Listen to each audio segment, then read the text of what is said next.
сәлеметсіздер ме оқушылар? Бүгінгі сабағымыздың тақырыбы 3D редактор құралдары. Жаңа тақырыпты бастамастан бұрын алдыңғы тақырыпты есімізге түсірейік. Алдыңғы тақырыпта біз үш өлшемді графикамен танысқан болатынбыз. Үш өлшемді графика дегеніміз не? Жарайсың.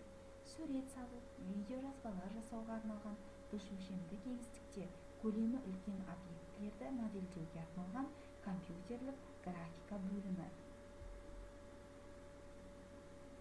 Екі өлшемді және үш өлшемді графикаларға арналған қандай программаларды білесің? Жарайсың. Үш өлшемдіге арналған бағдарламалар Blender, AutoCAD, SketchUp. Екі өлшемдіге арналған Paint бағдарламасы. SketchUp бағдарламасында қандай шаблондар бар?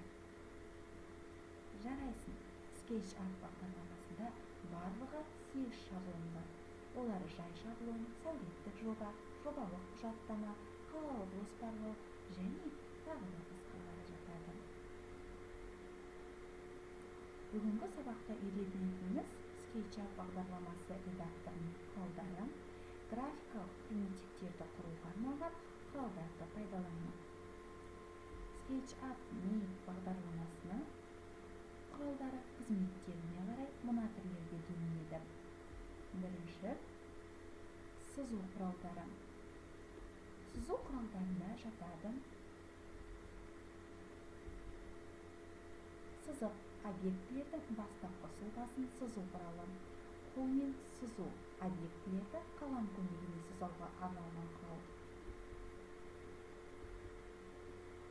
Доға тәрізді объектілерді құрастыруға арналған құрал.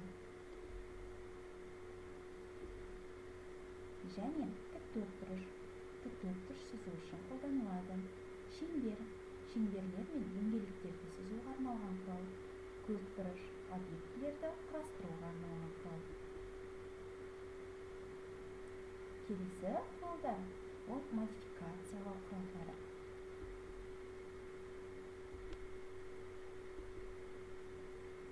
Сығу, созу, яғни объектінің көлемін азайту, арттыру үшін оның қырларын сығуға, созуға мүмкіндік беретін құрал.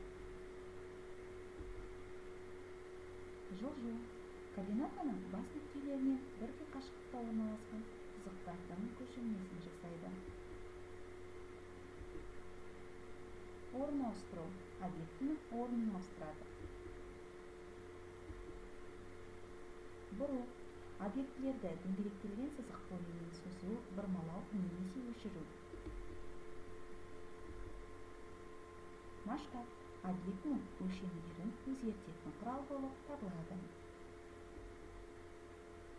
Және де редакторлаудың басқа да құралдары. Таңдау, яғни объектіні белгілеуге арналған. Өшіргіш, объектілердің керек емес жерлерін өшіруге пайдаланылатын құрал. Текст, яғни мәтін жасауға арналған. Панорама, берілген сахнаны арқылынан көруге болады. Лупа, объектіні үлкейтуге арналған құрал. Рулетка, объектінің ұзындығын өлшеу құралы.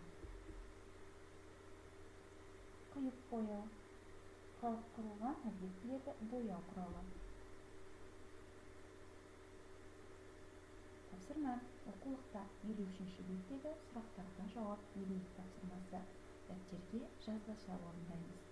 Оқушылар, бүгінгі сабағымыз осымен аяқталды. Сау болыңыздар.